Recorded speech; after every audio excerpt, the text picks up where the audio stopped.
Nosotros en Nueva República seguimos considerando que este es un momento clave para Costa Rica en lo que concierne a nuestra participación en la Asamblea Mundial de la Salud número 77, pues los ojos del mundo están ahí. Quizá algunos calificativos, quizá algunas expresiones desde Casa Presidencial y en esta misma Asamblea Legislativa, quizá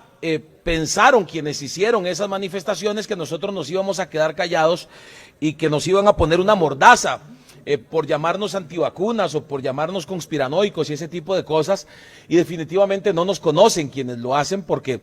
este tipo de calificativos, número uno, estamos acostumbrados a los ataques sin argumentos, y número dos, tenemos claro que llevamos razón en este tema. Tenemos claro que nuestra soberanía es un bien preciado que no podemos entregar en bandeja de plata a otros. Tenemos claro que la soberanía significa independencia, es decir, un poder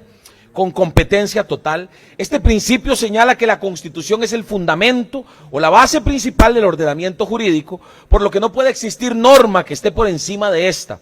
Dicha soberanía nos confiere la autoridad para tomar decisiones y decisiones importantes. Por eso, nuestras manifestaciones de la semana pasada en relación al tema del posible tratado pandémico que se está negociando y que, dicho sea de paso, creemos que no podemos, Costa Rica no puede simplemente ponerse una venda en los ojos y acceder a la idea de doblegarnos ante la posible aparición de eventos importantes, de una eventual pandemia, ante un acuerdo que no tome en consideración las particularidades de nuestra sociedad, que nos ate de manos y no cuide de los intereses y valores de los costarricenses. Y aunque ya habíamos mencionado en nuestras redes sociales sobre la reunión que tuvimos con la ministra de Salud y vicepresidente de la República, Mary Munive, en su rol como ministra de Salud se reunió con toda la fracción de Nueva República y pues lo que hizo ella fue básicamente confirmarnos que nos encontramos en un momento decisivo para las naciones respecto a la defensa de la soberanía, confirmarnos que llevamos razón en el sentido de que sí hay sectores que estaban tratando dentro de esta negociación de hacer cambios que quitaran el término no vinculante, de manera que las recomendaciones de la Organización Mundial de la Salud se convirtieran en obligatorias. Pese a las críticas que nos hemos ganado, repito, por defender la soberanía del país, nosotros tenemos claro y con la frente en alto le decimos a los costarricenses, ni somos anticiencia, ni somos antivacunas, ni alzamos la bandera de los conspiranoicos, no somos ignorantes, ni andamos buscando un minuto de atención, ni mucho menos, sino que es una realidad que está ocurriendo en nuestras narices y no podemos quedarnos callados ni con las manos cruzadas. Tenemos la obligación de defender, y el derecho además, de defender la soberanía de Costa Rica y los derechos constitucionales que nos rigen. Durante estos días, en el marco de la Asamblea Mundial de la Salud,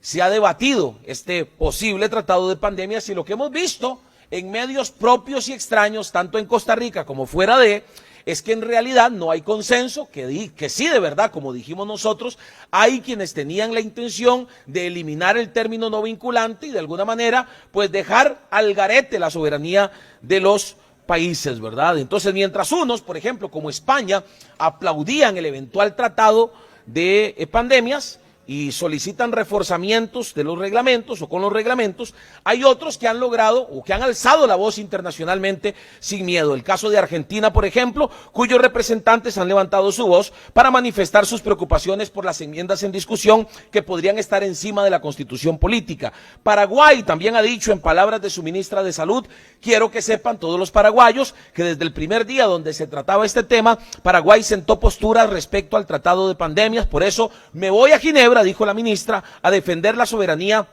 de todo el Paraguay. Senadores de Carolina del Norte en Estados Unidos han llamado la atención a su presidente. Algunas de las más de 300 propuestas de enmiendas hechas por los Estados miembros aumentaron sustancialmente los poderes de emergencia sanitaria de la OMS y constituirían infracciones intolerables a la soberanía de los Estados Unidos, dijeron estos senadores. Y Costa Rica, bueno, ¿qué pasa con Costa Rica? Pues sí existimos personas que elegimos alzar la voz, al igual que otros, para exigir que no se firme ese tratado si incluye ese tipo de enmiendas de las cuales hemos hecho o hemos levantado la voz para alertar.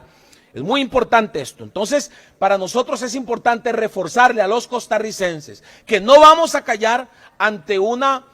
posible negociación que afecte Y dicho sea de paso, la ministra de Salud nos dijo, no vamos en esa línea y esperamos que así sea y mantenemos los ojos abiertos para que así sea. Se ha levantado también la voz de las iglesias católica y evangélica en Costa Rica, que emitieron sendos comunicados la semana pasada, también alertando sobre esto. Y no se nos debe olvidar que Costa Rica aún está golpeada, que económicamente hay emprendedores que todavía están viviendo las consecuencias de una pandemia donde se tomaron decisiones equivocadas, y nosotros debemos precisamente en ese sentido ser garantes de que nuestras autoridades siempre tomen en cuenta a la ciudadanía a la hora de tomar decisiones a nivel internacional. Entonces, en la misma línea, el llamado continúa a la ministra que se encuentra allá, al presidente, y de parte de Nueva República el compromiso de que seguiremos defendiendo la soberanía de nuestro país.